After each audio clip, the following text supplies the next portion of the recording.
ভাই,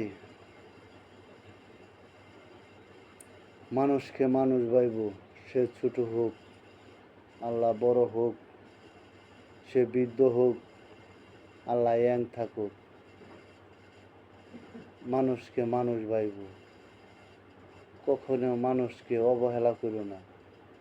এই সমাজ মানুষকে অবহেলার মুখে ঠেলে দেয়, কেননা চাই সে যাতে আমার চাইতে উন্নত না হয়।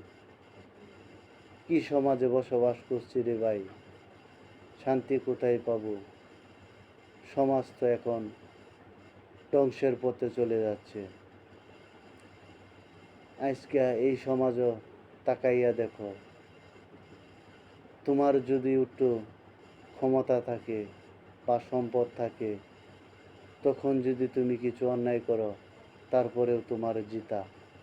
কেননা তোমার টাকা বা তোমার হালকা একটু ক্ষমতা তোমাকে এতটুকু আগাইয়া নিছে। কিন্তু ভাই, তুমি পরকালের চিন্তা করে দেখো যে একদিন তো আমার চোখ মুঞ্জিয়া যাইবে, তখন এই দুনিয়ায় যে আমি এত কিছু করলাম, তার বদলা তো আমাকেই পাইতে হবে, না এই বদলার ভাগিদার কেউ হবে? সন্তানের কাছে বলবে সন্তান মুখ ফিরাইয়া নিবে, মার কাছে বলবে মা মুখ ফিরাইয়া নিবে, স্ত্রীর কাছে বলবে স্ত্রীও মুখ ফিরাইয়া নিবে। তখন তোমার উপায় কি হবে? এর জন্য বলছি ভাই, একজনকে দোষারোপ করতে গেলে তাকে যাচাই বাছাই করিয়া দোষারোপ করো, কেননা বিনা অন্যায়ে তাকে দোষারোপ করো না। কখনোই এক হাতে তালি দিতে পারবা, এই যে আমি দিলাম তালি বাজে, কিন্তু দু হাত এক কানো করলে অবশ্যই তালি বাজবে।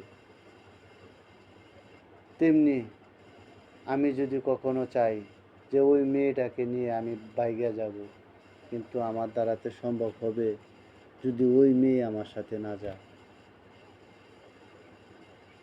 তে ভাই, এই জিনিসটা সবসময় সমাজে দেখা পরে বিবেক বিবেচনা কইরা বিচার কইরো, তাহলে তুমি দুনিয়াও শান্তিতে থাকতে পারবা, আখেরাতেও শান্তিতে থাকতে পারবা। কেননা মানুষের দোয়া লইয়া বাইচা থাইকো, অভিশাপ লইয়া বাইছো না, এই জীবনের কোনো মূল্য থাকবে না।